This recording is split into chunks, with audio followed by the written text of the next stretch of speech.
What's up, YouTube? Hanging out. It's the weekend. It's Sunday. It's Q&A day. We got questions to answer based upon questions that are asked. If you guys also want your questions asked and answered, 2 ways you can do it. Comments down below or hang out with the people who are over here. Twitch.tv/Lawler. We stream every day, but Tuesday and Sunday. Come hang out with us. We record these videos now live because I think it's really fun to get a little bit of the YouTube frogs over as well as Twitch and all that kind of stuff. Some of you are one and the same, which is really appreciated. A lot of you guys have been coming over. We're sitting with like 300 organic viewers, which is crazy to me. So we appreciate you. People from all over the world coming and hanging out and listening to me talk about stuff that in the grand scheme of things doesn't matter. I don't get it. Either way, before we get into Q&A though, something important that I think we should discuss, with it being the RLCS stuff happening again this weekend. There was a recent announcement. RLCS Winter Split had like a primer that came out, basically like a little, hey, this is what's coming up. They go over the format, all that kind of stuff. If you guys haven't seen my format video, go check it out. Makes it really easy. But they do announce like 3 or 4 different things. Number one, Mobile One is joining North America as a sponsor. That'll go through both winter and spring. They talk about the format. They talk about the fact that every single broadcast is going to have a unique name. The X Games Open is going to be the one that starts this weekend, and they will probably be handing out medals like they did in the past. They got the Apollo Open, Rocket League 351. That might be for the new vehicle that just got announced, possibly. The Premier Cup, Mobile One Mountain Classic, maybe Cronovi, Desk Analyst, possibly. The Mountain, the 3rd and final regional. Maybe we'll see. We'll see. And then Copa de Rocket League, which I think is literally just Rocket League Cup. Cup of Rocket League. Copa de Rocket League Cup. I'm pretty sure that's what that means. I could be wrong. Maybe we get Cronovi, though. Maybe they would get Cronovi, though. That's what I'm getting out of that. That is a fingers crossed. I know Murdy joked about it as well. Also, the other thing, they have all the streams, all that kind of stuff. The big thing that we're paying attention to here. Away kits are coming by the end of the month. End of the month. People have been wondering, away kits, when, how, when is it going to happen? We now officially know. Away kits by the end of January. There's only 18 days left of January, chat. We're getting there. It's going to happen. Away kits are finally coming. Be ready to spend a bunch of money in-game. It's going to be great. All right, with that said, let's jump over to the Q&A section. We're going to answer one from chat, YouTube chat, once alternate, all that kind of stuff. We'll get a bunch of these going. We're going to take, again, if you guys want to make sure that your questions are answered, if you see one you like, make sure you guys give it a like so it goes towards the top, and we'll scroll down. Ones that I think have good conversation to them or ones that I can provide answer and detail to, those are the ones that we usually pick. So, this one's pretty quick, though, from DSI Productions. Are orgs teams expected to wear their own merch in RLCS Alliance? Yes, 100%. You are there to represent a team. 9 out of 10 times, that is where orgs get that notoriety, by you being a walking billboard. So, yes. They need to. If they don't, it usually doesn't happen. I remember years past, Cookser would forget his jersey all the time. They would draw it with Sharpie on a white t-shirt and sponsor him by like pizza and stuff. Those were the good old days. Margie Duda saying that Cookser sponsor by pizza and everything. So yes, that stuff is required to wear. If they don't, they usually have generic like Rocket League shirts for people to wear. They used to do that all the time as well for photo shoots. If you go back and look at the OG days of season 1 with like Garrett and Turtle in them, they had like generic orange and blue Rocket League shirts that they wore for their photo shoots, because a lot of teams didn't have jerseys or sponsors back then. Pretty crazy stuff. Fisher, Q&A 38, kind of a long one. We know content creators have a big impact on the game. Yes, we talked about that last week. But the majority make content with good ideas, not gameplay. Very true. Story-based content remains supreme right now. We're trying to get a bit more into that. February should be an interesting month for this YouTube channel. Hopefully you guys look forward to it. It's because until Musty came around, content creators weren't highly rated players. He tried making a content meme team to make the RLCS and failed as far back as season 3 of the RLCS with the F2 boys, John, Mike, and Rob. Miss them dearly. Trying to make it to the RLCS as a meme content team failed. Do you think ever a content team will break into the top 16? I don't know if that gives enough credit to the teams that are currently competing. Top 16 is very tough to get into. I don't know if it's ever going to be possible. I will say, though, with more pros retiring, I do think there are some pros that are definitely top 16 capable. You look at Lethmir, you look at Rizzo. There is 100% teams that are definitely within striking range of that. It is without a doubt a possible chance. I'm pretty sure Lethmir, when he played, was 1 game away, I'm pretty sure, from top 16. So it is possible, but I think with more and more pros starting to retire as we get, you know, into our 6th, 7th year of RLCS, without a doubt, I think that is the most likely. Unless you are a circumstance like Musty where you're grinding with the chance and the focus of trying to get better. Most people trying to make content aren't trying to be competitive players, although that does come with playing the game a lot. So, makes sense. Emerald says, I've heard you talk about how less frequent roster changes would improve RL esports. However, amongst all the hype of the new roster changes, it seems that rosters change themselves Also boost hype in the scene. Without a doubt, yes. It gets conversation going.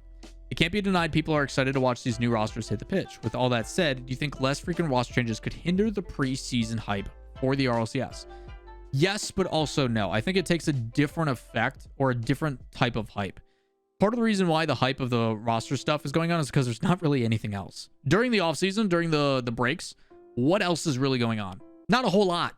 Not a whole lot. But as refinement comes to the RLCS, right?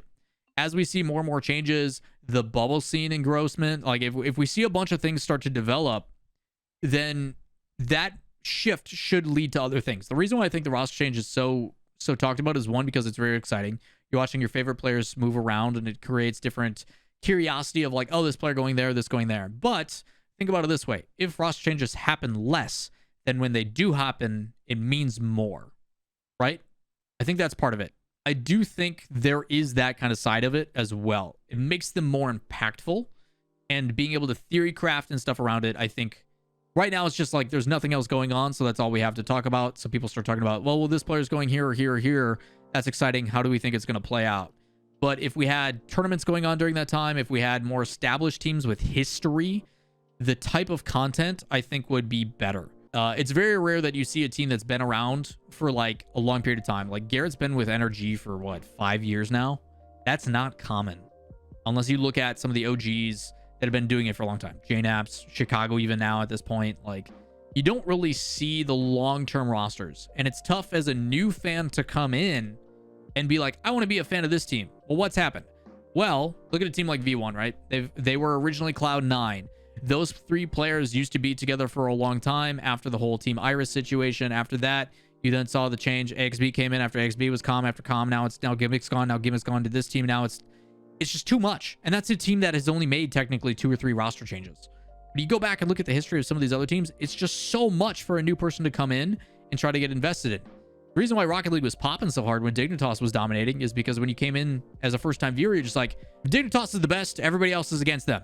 Okay, I can get along with that. Do I go for an underdog or do I go for the best team?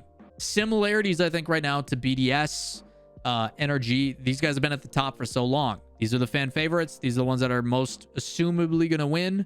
These are some of the other ones. Let's try to, discern why.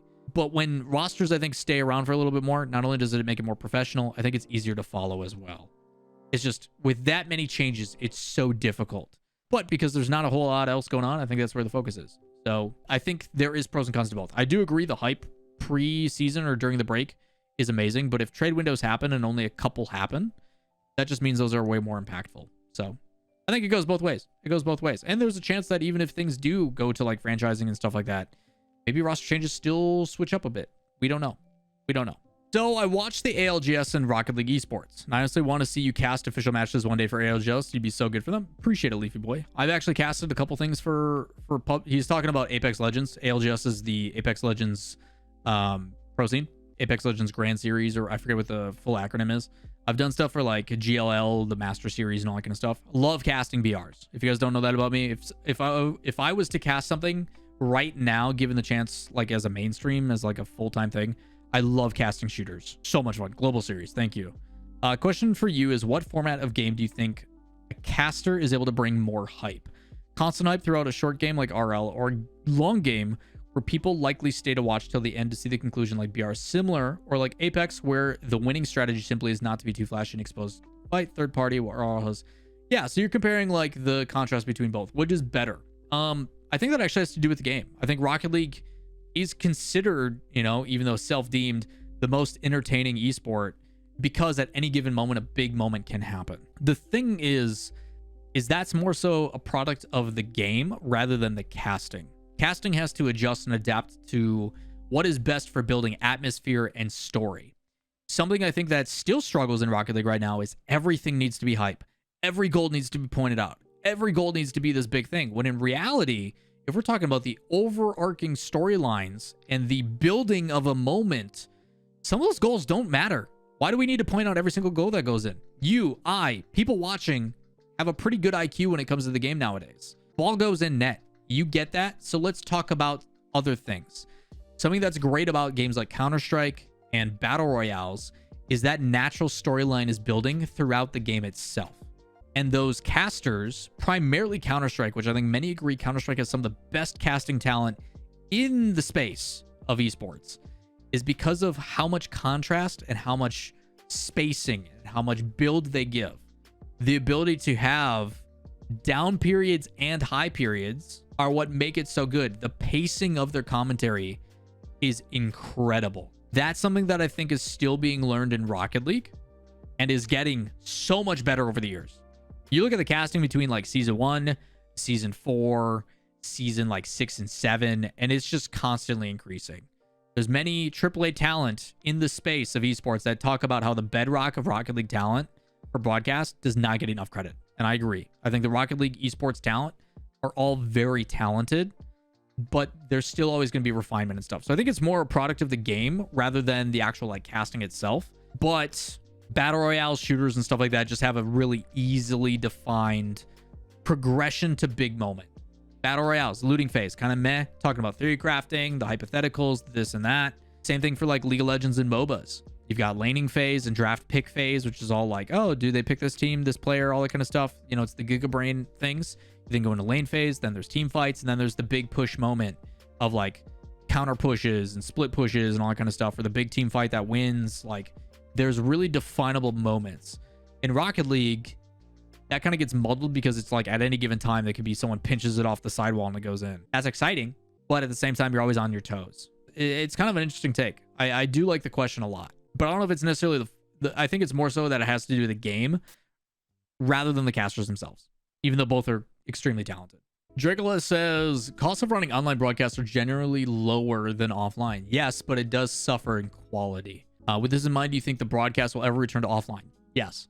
And what do you think of potentially separating EU and NA broadcast talent, LEC and LCS? Please, please, and thank you. A long time ago, chat, if you guys don't remember, there was a broadcast called Gfinity, the Gfinity Elite Series. And a lot of us hoped that eventually what they would do is they would have NA RLCS covered by the NA guys in the studio in Burbank, California, where you guys normally see it. And then they would use the Gfinity Elite Series with EU talent and give 2 separate places. And then those people would become experts at their respective region and then come together for the majors and the world events. That's what a lot of us wanted. The benefit of things being online right now is you are getting a lot of European talent that normally wouldn't be included. People like Johnny Boy, Stumpy, Cole, etc. never would have gotten brought in. Gregan now as well, if it was offline. Especially with COVID and everything else right now, it'd be very difficult. The biggest difficulty is that you are missing out on a lot of things that make casting so much better. You look at the difference between doing stuff at WePlay as a caster and stuff online with like me and Super. Me and Super offline compared to online, there's no delay, there's body language. If I need to make a statement, I can just tap my desk and be like, hey, I've got something to say, and he can see that with like peripheral. There's certain things with like latency and lag and stuff. Like, it's so much better being in person. The quality of product is so much better being offline. The ability to do things in person just makes everything so much better. Broadcast talent, the communication you have with production, just everything in studio. It's an atmospheric thing. It's just, think of it about watching LAN online versus watching LAN in person. It's the best comparison I can make. Being there in person is a million times better than watching it online. Unless you're like watching an NFL game and it's really cold outside, and sometimes, yeah, the visuals online are pretty hype, and it's comfy and warm on your big TV. So like a little bit different. But being at LAN versus doing it online, there's nothing like it. So yeah, I think they'll come back even with the cost involved. That's just what you're willing to put out there, because at the end of the day, the end product is what matters most, and it's so much better. Truman says, for Q&A 38, this one's topical. Sunless just came out with his aggregate ranking of players, and as you know, you're one of the analysts you used to build that list. I have 2 questions regarding that. 1, what criteria did you use to determine how player X was better than player Y? Was it a combo of all abilities, or did you heavily weigh one aspect over the other? Given that today's scene is becoming increasingly mechanic focused, were there any players that came out at the very top that you had ranked them? And if so, why do you think other analysts put them in different spots? So without getting into too many specifics, the reason why you take an aggregate is because we each have our own mentality about what we look for in a player. I really appreciate the little things. I like the players that know when to and when not to challenge, when to give space, when not to give space, how to control and facilitate the game. I really, really look for that in a player. But there are some players that just outweigh that based upon how quick they are to the ball, their mechanics, the impact that they have on the field. So I do that with a multitude of things. Number one is consistency. Can they do it, and can they do it frequently? Are they able to do it time after time? Their impact on the field as well, like mechanically. I try to compare with some stats because they all are based on the same stats.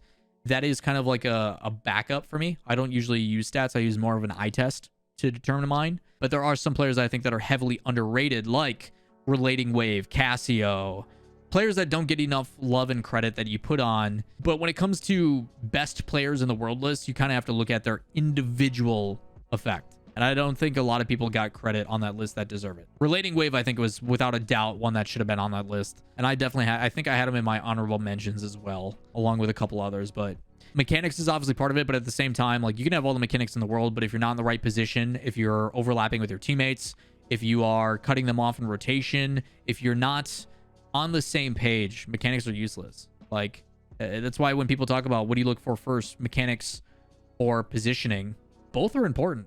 But mechanics usually wins because if you're in the right position, if you can't click the buttons the right way, it doesn't matter. So mechanics can be as simple as hitting accelerate, turning left and right. Like, it's a very unique thing. So mechanics are very heavily focused right now because all the other things are starting to fall into place as a natural. So the ones that really stand out that are absolutely cracked mechanically can learn the other things too. So that's usually where it comes from. But it goes both ways. It goes both ways. There's some people that have like a mind for the game that can learn the mechanics.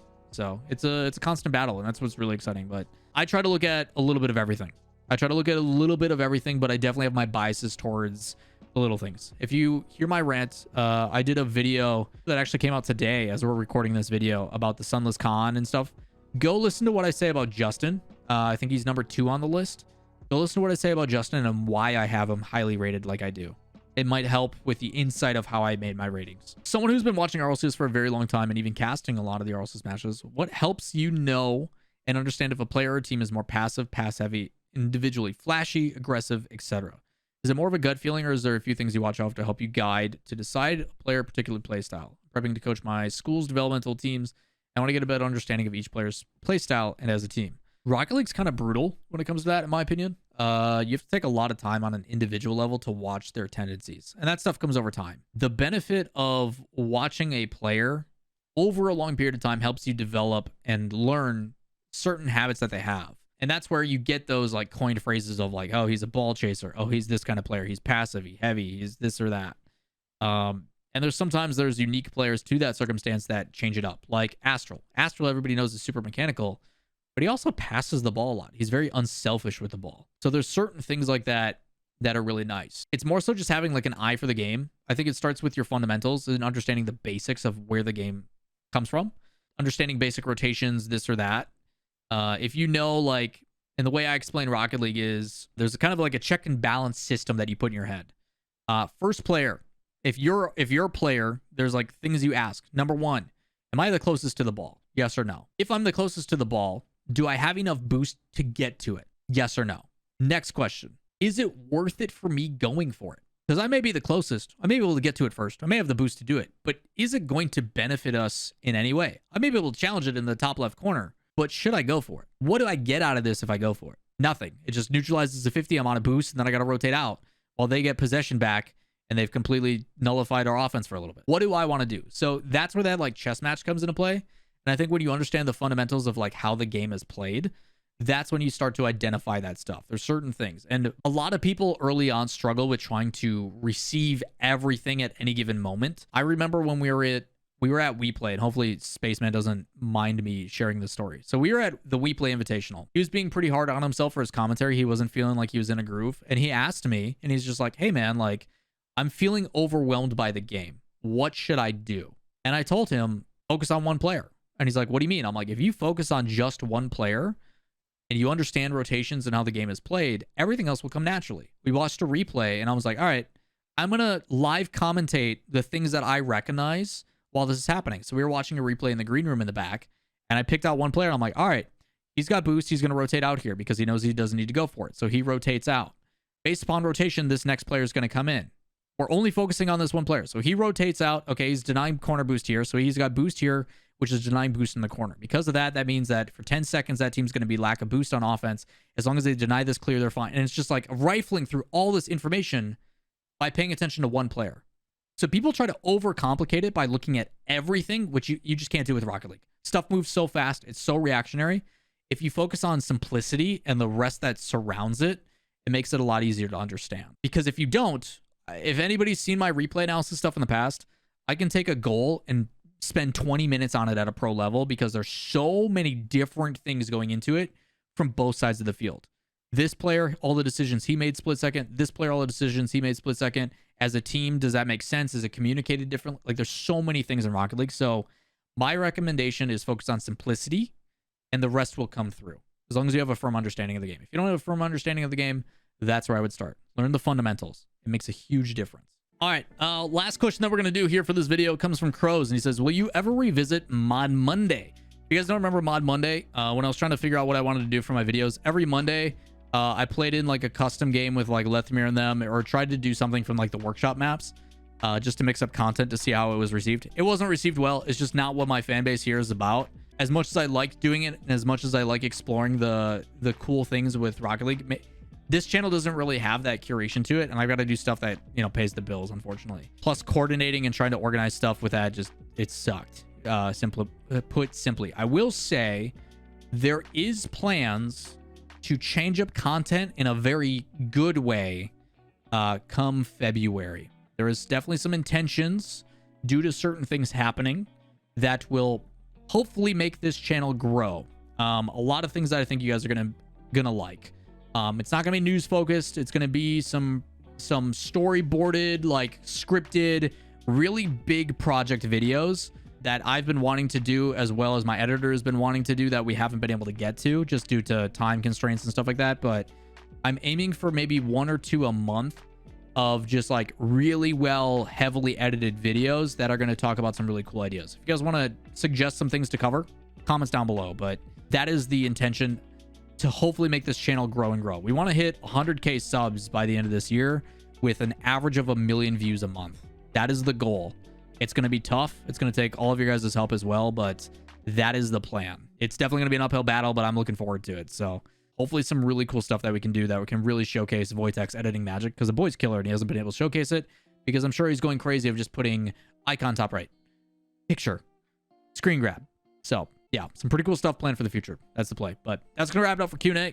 We've been ranting nonstop. Chat still has a bunch of different questions that we're going to answer off camera. If you guys want to join us, twitch.tv/Lawler. Every Tuesday and Sunday, we don't stream. Everybody else, every day else, we're hanging out with chat, talking, answering questions. So if you don't get them answered, leave comments in the questions down below. Like the ones that you do like so we can answer them. And if not, come hang out over here. We'll answer them every day of the week. Makes it really easy. So with that said, if you guys enjoy the content, thumbs up, subscribe, notifications, go hit those, turn those on. It's greatly appreciated. And try not to tell yourself you suck. Be more positive towards yourself. Good positive self-image here, chat. Love yourself. Be the best you can be. Yeah. Vibes. There you go. See, look how quick that was. Well done, Azo. Have a good one, everybody.